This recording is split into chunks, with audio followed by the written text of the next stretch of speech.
मेरी उलझन। लघु कथा बाल श्रम। आज फिर कमली नहीं आई और अपनी बेटी को भेज दी।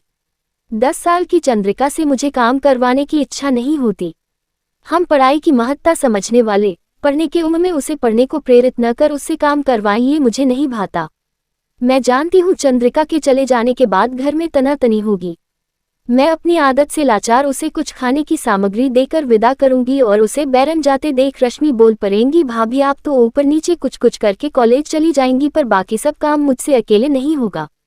कमली कोई पहली बाई तो है नहीं जो नागा करती है।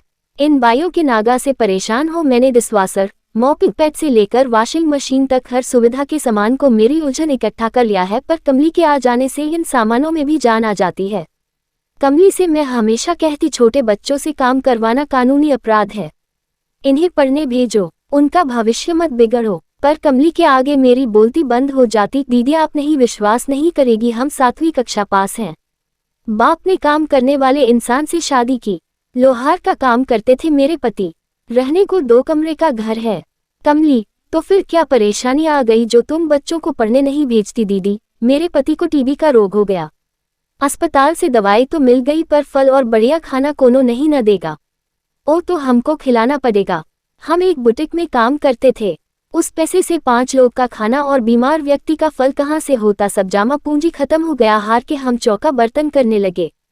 पहले तो बहुत लाज लगा, बाकी पेट के लिए सब जरूरी है।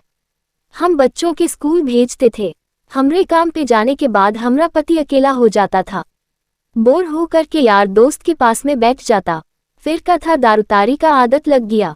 दारू और तारी पीने का पैसा कहाँ से आता था उसको? शुरू में यार दोस्त मुफ्त पिलाया, बाद में जब लत लग गया तो हमको मारपीट के पैसा छीन लेता।